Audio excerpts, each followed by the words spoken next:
Esse é o resumo da história de um dos maiores homens de Deus que já pisou na terra. Mas antes, curte esse vídeo e compartilhe, porque compartilhar esse vídeo é pregar a palavra de Deus. Certa noite, um homem e seu amigo estavam caminhando em uma tempestade, até que um raio atingiu um desses homens. E esse homem que foi atingido pelo raio morreu. Seu amigo, estudante de advocacia, ao ver aquilo e ver que aquele raio podia ter acertado ele e ele podia ter morrido, pensou que, e se ele tivesse morrido naquele momento? Para onde a sua alma iria? Naquele momento ele fez uma promessa. Ele disse a Santa Ana que por aquele livramento ele se tornaria um monge. E assim ele cumpriu a promessa e se tornou um monge pela ordem agostiniana.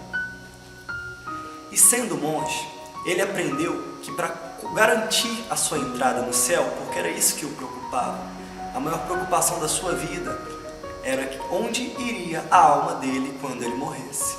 E ele foi ensinado que com boas obras você garante a sua entrada no céu. E aquele monge se esforçou muito. Ele se afligia com jejuns, com longas orações, com vigílias. E no inverno, ele tirava o cobertor de cima de si no momento de dormir e dormia com frio, porque ele acreditava que assim ele estava agradando a Deus, que dessa forma ele garantiria sua entrada no céu.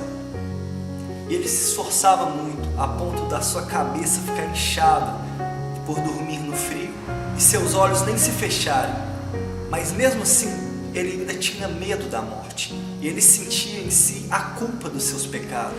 E ele se confessava várias vezes ao padre, até o ponto do padre lhe dizer: volte quando você tiver um pecado realmente grave para confessar. E naquelas noites que ele passava acordado porque o frio não o deixava dormir, ele dizia isso: para mim, Deus é um rei, sentado num arco-íris, cuja presença eu não consigo escapar. Ele pensava: Deus é um rei, sentado em um arco-íris, cuja presença eu tento, mas não consigo escapar.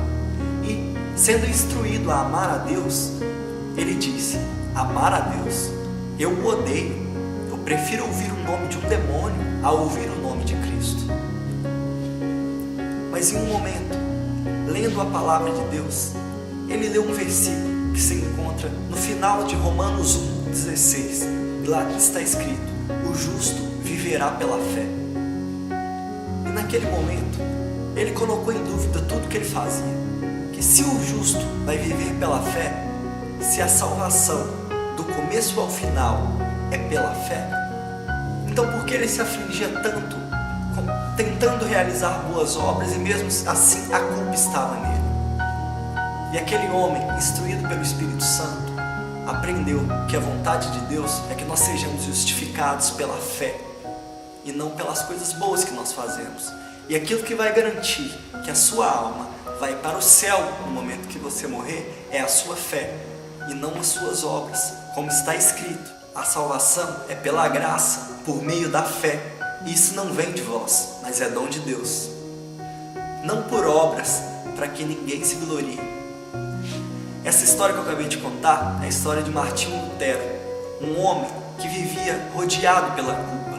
E ele era bem sincero em falar que odiava a Deus e tinha medo da condenação, porque sabia que era um pecador. Mas o Espírito Santo revelou, através das Escrituras, que a fé te liberta.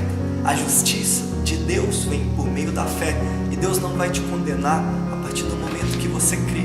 Porque o castigo que nos traz a paz estava sobre Jesus. E a boa obra que você tem que fazer para entrar no céu é crer no sacrifício de Jesus. Então, livre-se da culpa e tome a fé sobre si. A culpa vai te fazer odiar a Deus. A religiosidade vai te fazer odiar uma oração ou ir a um culto. A fé e a certeza de que Deus te ama e que Ele realmente quer salvar você vai te fazer amar a Deus. E Lutero tinha uma frase: que Deus está mais ansioso para nos salvar do inferno do que uma mãe para tirar o seu filho de uma casa em chamas. Então é isso. Se você gostou, se você se sentiu edificado, curte esse vídeo e pregue para alguém. Fale com as pessoas que a fé salva e que você não precisa mais viver com culpa.